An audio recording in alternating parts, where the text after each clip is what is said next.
Mwongozo wa kujifunza Biblia, hii ikiwa ni Septemba 29 mwaka wa 2025, siku ya Jumatatu.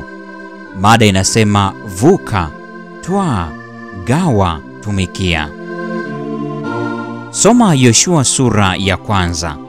Tunaweza kujifunza nini kuhusu muundo wa kitabu kutokana na mwanzo huu wa sura? Sura ya kwanza ya Yoshua inatumika kama utangulizi wa kitabu kizima.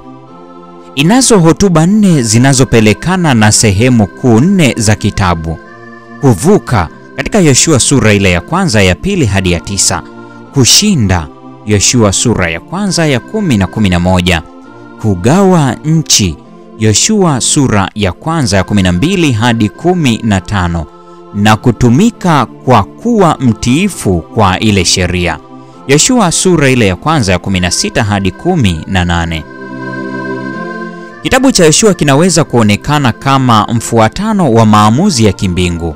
Katika kila uamuzi, Mungu anampa Yoshua kazi mahususi zinazohusiana na ushindi wa Kanaani, na kila moja inatambuliwa baadaye katika kitabu baada ya ukamilishwaji wake kufanikiwa. Mwishoni, ahadi za Mungu kuhusu umiliki wa ile nchi zimetimizwa. Kuanzia hapo na kuendelea, wajibu wa kuitunza nchi unakuwa mikononi mwa Waisraeli, na ungeweza kukamilishwa tu na imani ya kweli na kwa huo utii ambao imani hiyo daima inausababisha. Maamuzi ya Mungu yanayoelezewa kwa vitenzi vitatu, vuka, twaa na gawa, yanapokea majibu sahihi katika utiifu wa watu unaotokana na uamuzi wa mwisho, huduma.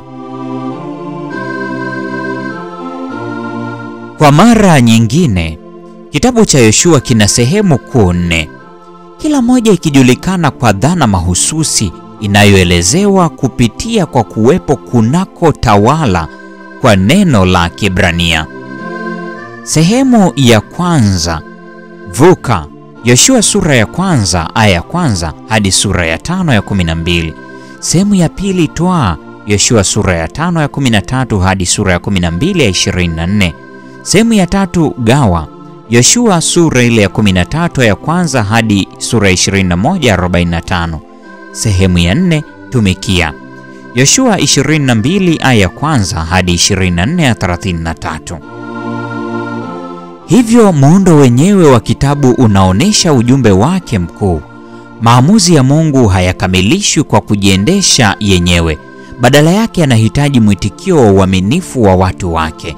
Yaani, pamoja na yale yote ambayo Mungu ametenda kwa ajili yetu, ukihusisha yale yote ambayo ametenda kwa ajili yetu ambayo hatuwezi kujifanyia, sasa tutaitwa kufanya kile tuwezacho kufanya kwa ajili yetu wenyewe, ambacho ni kutii kile ambacho Mungu ametuamuru tufanye. Hivi ndivyo imekuwa katika historia yote takatifu, na inasalia kuwa hivyo leo. Kwa mfano, maelezo juu ya watu wa Mungu wa mwisho wa wakati kwenye Ufunuo 14 ya 12 yanawasilisha wazo hilo hilo, imani katika kile ambacho Mungu ametutendea, jambo linaloongoza hadi kwenye utiifu. Hebu fikiria juu ya baadhi ya ahadi za neno la Mungu ambazo ni za thamani sana kwako. Ni mwitikio wa namna gani ambao unatakiwa kwa upande wako ili hizo ahadi ziwe halisi? Leo ni Septemba 29, mada ikisema vuka, twaa, gawa, tumikia. Na huo ndio mwisho wa tafakari ya neno hili siku ya leo. Mungu atubariki sote na nikutakia wakati mwema.